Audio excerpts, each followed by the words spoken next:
بسم اللہ الرحمن الرحیم۔ شروع اللہ کا نام لے کر جو بڑا مہربان نہایت رحم والا ہے۔ اور کیا تمہیں موسیٰ کے حال کی خبر ملی ہے؟ جب انہوں نے آگ دیکھی تو اپنے گھر والوں سے کہا کہ تم یہاں ٹھہرو، میں نے آگ دیکھی ہے، میں وہاں جاتا ہوں، شاید اس میں سے میں تمہارے پاس انگارہ لاؤں یا آگ کے مقام سے اپنا رستہ معلوم کر سکوں۔ پھر جب وہ وہاں پہنچے تو آواز آئی کہ اے موسیٰ، میں تو تمہارا پروردگار ہوں، تو اپنے جوتے اتار دو، تم یہاں پاک میدان یعنی طویٰ میں ہو، اور میں نے تم کو منتخب کر لیا ہے، تو جو حکم دیا جائے اسے سنو۔ بے شک میں ہی اللہ ہوں، میرے سوا کوئی معبود نہیں، تو میری عبادت کیا کرو اور میری یاد کے لیے نماز پڑھا کرو۔ قیامت یقیناً آنے والی ہے، میں چاہتا ہوں کہ اس کے وقت کو پوشیدہ رکھوں تاکہ ہر شخص جو کوشش کرے اس کا بدلہ پائے، تو جو شخص اس پر ایمان نہیں رکھتا اور اپنی خواہش کے پیچھے چلتا ہے کہیں تم کو اس کے یقین سے روک نہ دے، تو اس صورت میں تم ہلاک ہو جاؤ۔ اور اے موسیٰ، یہ تمہارے داہنے ہاتھ میں کیا ہے؟ انہوں نے کہا یہ میری لاٹھی ہے، اس پر میں ٹیک لگاتا ہوں اور اس سے اپنی بکریوں کے لیے پتے جھاڑتا ہوں، اور اس میں میرے اور بھی کئی فائدے ہیں۔ فرمایا کہ موسیٰ اسے زمین پر ڈال دو، تو انہوں نے اس کو ڈال دیا اور وہ یکا یک سانپ بن کر دوڑنے لگا۔ فرمایا کہ اسے پکڑ لو اور ڈرنا مت، ہم اس کو ابھی اس کی پہلی حالت پر لوٹا دیں گے، اور اپنا ہاتھ اپنی بغل میں دبا لو کہ وہ کسی عیب و بیماری کے بغیر سفید چمکتا دمکتا نکلے گا۔ یہ دوسری نشانی ہے تاکہ ہم تمہیں اپنے بڑے بڑے نشانات دکھائیں۔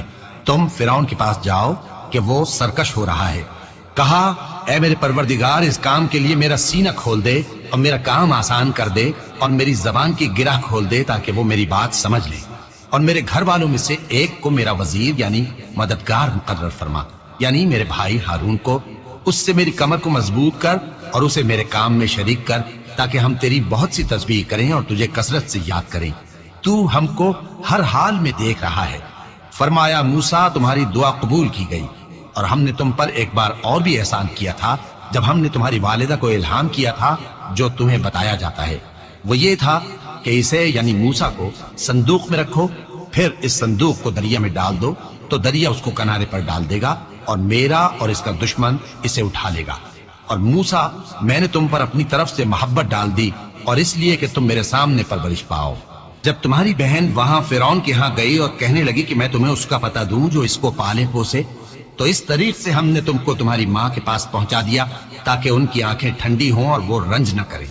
اور تم نے ایک شخص کو مار ڈالا تھا تو ہم نے تم کو غم سے نجات دی، اور ہم نے تمہاری کئی بار آزمائش کی، پھر تم کئی سال اہل مدین میں ٹھہرے رہے۔ پھر اے موسیٰ، تم ایک اندازے پر آ پہنچے، اور میں نے تم کو اپنے کام کے لیے بنایا ہے، تو تم اور تمہارا بھائی دونوں ہماری نشانیاں لے کر جاؤ، اور میری یاد میں سستی نہ کرنا۔ دونوں فرعون کے پاس جاؤ کہ وہ سرکش ہو رہا ہے، اور اس سے نرمی سے بات کرنا، شاید وہ غور کرے یا ڈر جائے۔ دونوں کہنے لگے کہ اے ہمارے پروردگار، ہمیں خوف ہے کہ وہ ہم پر زیادتی کرنے لگے یا زیادہ سرکش ہو جائے۔ اللہ نے فرمایا کہ ڈرو مت، میں تمہارے ساتھ ہوں کہ سنتا اور دیکھتا ہوں۔ اچھا، تو اس کے پاس جاؤ اور کہو کہ ہم آپ کے پروردگار کے بھیجے ہوئے ہیں، تو بنی اسرائیل کو ہمارے ساتھ جانے کی اجازت دیجیے اور انہیں عذاب نہ کیجیے۔ ہم آپ کے پاس آپ کے پروردگار کی طرف سے نشانی لے کر آئے ہیں، اور جو ہدایت کی بات مانے اس کو سلامتی ہو۔ ہماری طرف یہ وحی آئی ہے کہ جو جھٹلائے اور منہ پھیرے اس کے لیے عذاب تیار ہے۔ غرض موسیٰ اور ہارون فرعون کے پاس گئے، اس نے کہا کہ موسیٰ، تمہارا پروردگار کون ہے؟ کہا کہ ہمارا پروردگار وہ ہے جس نے ہر چیز کو اس کی شکل و صورت بخشی، پھر راہ دکھائی۔ کہا تو پہلی قوموں کا کیا حال ہوا؟ فرمایا کہ ان کا علم میرے پروردگار کو ہے جو کتاب میں لکھا ہوا ہے۔ میرا پروردگار نہ چوکتا ہے نہ بھولتا ہے، وہ وہی تو ہے جس نے تم لوگوں کے لیے زمین کو فرش بنایا اور اس میں تمہارے لیے رستے بنا دیے اور آسمان سے پانی برسایا، پھر اس سے مختلف نباتات پیدا کی کہ خود بھی کھاؤ اور اپنے مویشیوں کو بھی چراؤ۔ بے شک ان باتوں میں عقل والوں کے لیے بہت سی نشانیاں ہیں۔ اسی زمین سے ہم نے تم کو پیدا کیا اور اسی میں ہم تمہیں لوٹائیں گے، اور اسی سے ہم تمہیں دوسری دفعہ نکالیں گے۔ اور ہم نے فرعون کو اپنی سب نشانیاں دکھائیں، مگر وہ تکذیب اور انکار ہی کرتا رہا۔ کہنے لگا کہ موسیٰ، کیا تم ہمارے پاس اس لیے آئے ہو کہ اپنے جادو کے زور سے ہمیں ہمارے ملک سے نکال دو؟ تو ہم بھی تمہارے مقابل ایسا ہی جادو لائیں گے، تو ہمارے اور اپنے درمیان ایک وقت مقرر کر لو کہ نہ تو ہم اس کے خلاف کر رہے ہیں اور نہ تم، اور یہ مقابلہ ایک ہموار میدان میں ہوگا۔ موسیٰ نے کہا کہ آپ کے لیے یوم زینت کا وعدہ ہے، اور یہ کہ لوگ اس روز دن چڑھے اکٹھے ہو جائیں۔ تو فرعون لوٹ گیا اور اپنے سامان جمع کر کے پھر آیا۔ موسیٰ نے ان جادوگروں سے کہا کہ یہ تمہاری بربادی ہوگی، اللہ پر جھوٹ نہ باندھو، وہ تمہیں عذاب سے فنا کر دے گا، اور جس نے جھوٹ باندھا وہ نامراد رہا۔ تو وہ باہم اپنے معاملے میں جھگڑنے اور چپکے چپکے سرگوشی کرنے لگے، کہنے لگے یہ دونوں جادوگر ہیں، چاہتے ہیں کہ اپنے جادو کے زور سے تم کو تمہارے ملک سے نکال دیں اور تمہارے بہترین مذہب کو نابود کر دیں۔ تو تم جادو کا سامان اکٹھا کر لو اور پھر قطار باندھ کر آؤ، آج جو غالب رہا وہی کامیاب ہوا۔ جادوگر بولے کہ موسیٰ یا تو تم اپنی چیز ڈالو یا ہم اپنی چیزیں پہلے ڈالتے ہیں۔ موسیٰ نے کہا بلکہ تم ہی پہلے ڈالو۔ جب انہوں نے چیزیں ڈالی تو یکا یک ان کی رسیاں اور لاٹھیاں موسیٰ کے خیال میں ایسی آنے لگی کہ وہ میدان میں ادھر ادھر دوڑ رہی ہیں۔ اس وقت موسیٰ نے اپنے دل میں خوف محسوس کیا۔ ہم نے کہا خوف نہ کرو، بلا شبہ تم ہی غالب رہو گے، اور جو چیز یعنی لاٹھی تمہارے داہنے ہاتھ میں ہے اسے ڈال دو، کہ جو کچھ انہوں نے بنایا ہے اس کو وہ نگل جائے گی۔ جو کچھ انہوں نے بنایا ہے یہ تو جادوگروں کے ہتھ کنڈے ہیں، اور جادوگر جہاں بھی جائے کامیاب نہیں ہوگا۔ اس پر جادوگر سجدے میں گر پڑے، کہنے لگے کہ ہم موسیٰ اور ہارون کے پروردگار پر ایمان لائے۔ فرعون بولا کہ پیشتر اس کے کہ میں تمہیں اجازت دوں تم اس پر ایمان لے آئے، بے شک یہ تمہارا بڑا یعنی استاد ہے جس نے تم کو جادو سکھایا ہے، سو میں تمہارے ہاتھ اور پاؤں مخالف سمت سے کٹوا دوں گا اور تم کو کھجوروں کے تنوں پر سولی چڑھوا دوں گا، اور تم کو معلوم ہوگا کہ ہم میں سے کس کا عذاب زیادہ سخت اور دیر تک رہنے والا ہے۔ انہوں نے کہا کہ جو دلائل ہمارے پاس آ گئے ہیں ان پر اور جس نے ہم کو پیدا کیا ہے اس پر ہم آپ کو ہرگز ترجیح نہیں دیں گے، تو آپ کو جو حکم دینا ہو دے دیجئے، اور آپ جو حکم دے سکتے ہیں وہ صرف اسی دنیا کی زندگی میں دے سکتے ہیں۔ ہم تو اپنے پروردگار پر ایمان لے آئے تاکہ وہ ہمارے گناہوں کو معاف کرے، اور اسے بھی جو آپ نے ہم سے زبردستی جادو کرایا، اور اللہ سب سے اچھا ہے اور ہمیشہ باقی رہنے والا ہے۔ جو شخص اپنے پروردگار کے پاس گناہ گار ہو کر آئے گا تو اس کے لیے جہنم ہے جس میں نہ وہ مرے گا نہ جیے گا، اور جو اس کے روبرو ایماندار ہو کر آئے گا اور عمل بھی نیک کیے ہوں گے تو ایسے لوگوں کے لیے اونچے اونچے درجے ہیں، یعنی ہمیشہ رہنے کے باغ جن کے نیچے نہریں بہ رہی ہیں، ہمیشہ ان میں رہیں گے، اور یہ اس شخص کا بدلہ ہے جو پاک ہوا۔ اور ہم نے موسیٰ کی طرف وہی بھیجی کہ ہمارے بندوں کو راتوں رات نکال لے جاؤ، پھر ان کے لیے سمندر میں لاٹھی مار کر خشک رستہ بنا دو، پھر تم کو نہ فرعون کے آ پکڑنے کا خوف ہوگا اور نہ غرق ہونے کا ڈر۔ پھر فرعون نے اپنے لشکروں کے ساتھ ان کا تعاقب کیا تو سمندر کی موجوں نے ان پر چڑھ کر انہیں ڈھانک لیا یعنی ڈبو دیا، اور فرعون نے اپنی قوم کو گمراہ کر دیا اور سیدھے رستے پر نہ ڈالا۔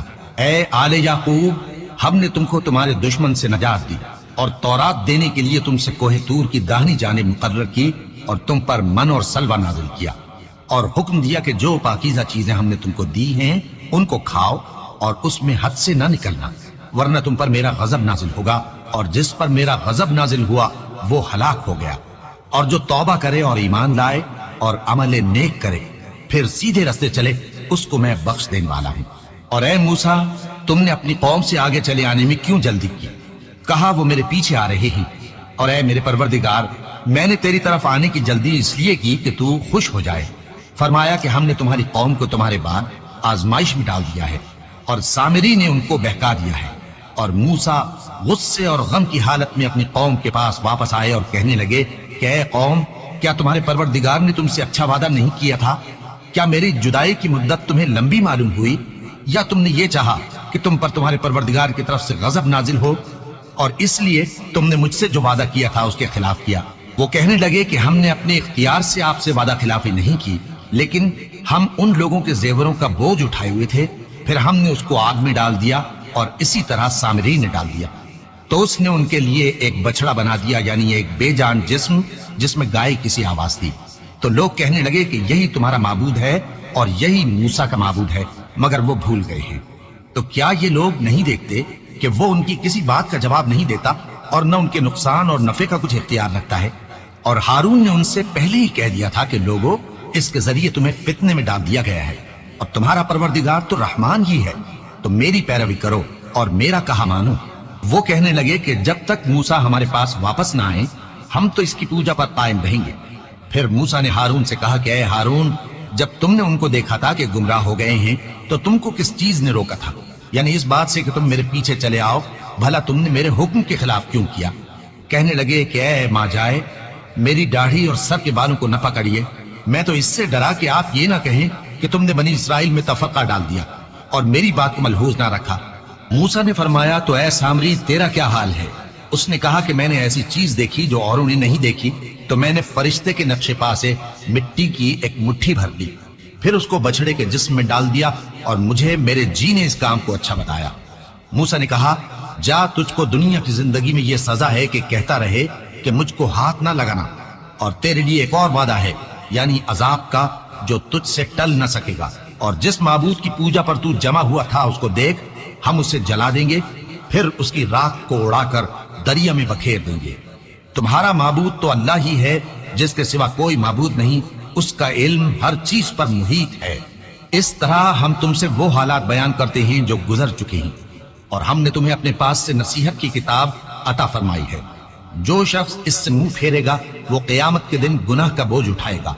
ایسے لوگ ہمیشہ اس عذاب میں مبتلا رہیں گے، اور یہ بوجھ قیامت کے روز ان کے لیے برا ہوگا۔ جس روز سور پھونکا جائے گا اور ہم گناہگاروں کو یوں اکٹھا کریں گے کہ ان کی آنکھیں نیلی نیلی ہوں گی۔